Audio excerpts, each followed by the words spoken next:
Honorable Député d'Abbotsford. The Honourable Member for Abbotsford. Well, thank you, Madam Speaker, and I just wanted to say I'm sharing my time with the member for Calgary-Mindapur.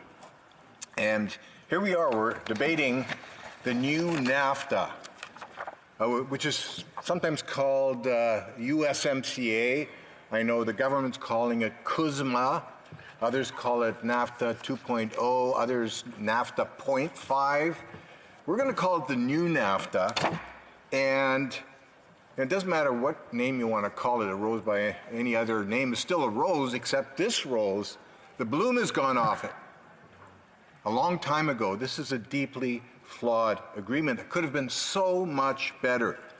And while I will be supporting this bill going forward to committee for review, this is really a story of a squandered opportunity, and I will explain that in a minute. But by the way, I've listened with amusement to my colleagues on the Liberals side claiming to now be the champions of trade. I hearken back to when the original Canada-US Free Trade Agreement was negotiated by another Conservative Prime Minister, Brian Mulroney, and it eventually morphed to NAFTA. And during the election, the Liberals actually said they were going to vote against it.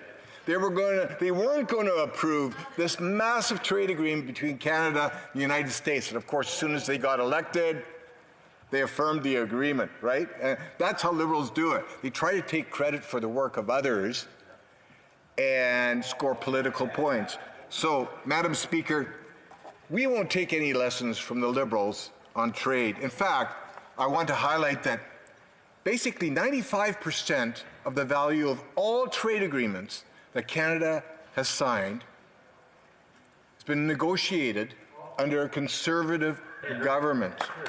Starting with the Canada-US Free Trade Agreement, going all the way through the Canada-EU Trade Agreement, the TPP, the original TPP, those are all Conservative accomplishments. And the reason this agreement is so important, this new NAFTA, is because the United States is by far the largest trading partner for Canada, by far. $900 billion a year of bilateral trade. In fact, Madam Speaker, did you know that every single day there's over $2 billion worth of trade in goods and services that crosses our common border with the United States? And that's why it's important that we get this right. In fact, our trade levels with the United States are somewhere in the order of 9 times bigger than our next largest trade partner, which is China. Now think about that. You know, a lot of people are saying we need to diversify, we need to focus on China. I say keep your eye on the ball. The United States will always be our largest trading partner, and we better get that relationship right before we look to diversify elsewhere in the world. So why is this revised trade deal, the new NAFTA, a squandered opportunity? Well, because this Liberal government got completely outplayed and outfoxed by Donald Trump. First, let's ask ourselves, by what standards should we measure this new NAFTA? By what measure should we determine whether this agreement is good for Canada and one that we should be supporting? Perhaps the standard set by the Prime Minister himself, who said he was going to come back with a better deal than we had before. In fact, by all measures, Prime Minister failed on that account. Remember, he said he was going to deliver a win-win-win. So there'd be a win for us, win for the United States, and win for Mexico. That implies there's a net gain for each of those parties. In fact, you look at this agreement, it's all about Canada conceding to the United States with virtually no concessions in return.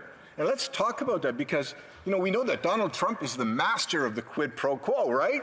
So you'd expect that he'd be involved in a back and forth. You give me a concession, I'll give you a concession. And that's the way trade agreements are normally negotiated, except this time. The Prime Minister did not deliver an agreement that was better than one we had before. We just conceded and conceded and conceded. In fact, you tell me, why on earth would the Prime Minister have embraced a negotiation with Donald Trump? He proactively reached out to Donald Trump, said, sure, I'd be glad to negotiate an agreement Why on earth would anyone volunteer to renegotiate a trade deal on preconditions set by Donald Trump?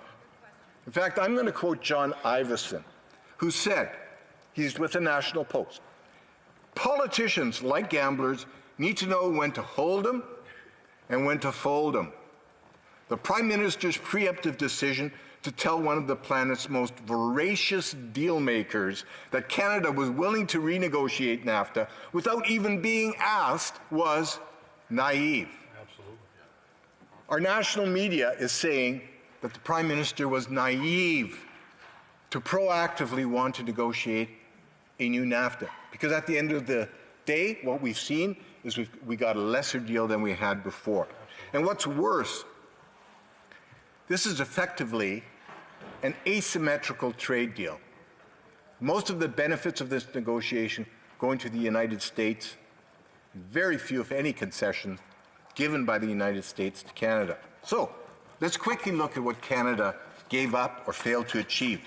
One of the major failings, of course, is that the new NAFTA does nothing to address the long-standing softwood lumber dispute. Canada's forest industry, especially in my home province of BC, is in crisis mode because the Prime Minister has failed to deliver on his promise to resolve this dispute. In fact, remember back in March of 2016 in the Rose Garden of the White House, where our Prime Minister and President Obama promised to resolve this dispute? In fact, here's exactly what our Prime Minister said on that day. Quote, "I'm confident that we are on a track towards resolving this irritant in the coming weeks and months." Here we are, almost 4 years later, there is no softwood lumber resolution in sight. By all accounts, that's a failure that lies at the feet of this Liberal government. Mr. Speaker, the NAFTA renegotiation was a perfect opportunity to resolve this dispute, and it didn't get done. And then there's Buy America provisions. The United States has effectively said in many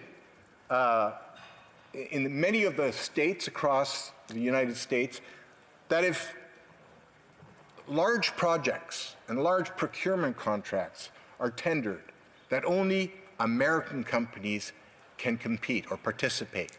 They shut out Canadian companies. Those are called Buy America provisions.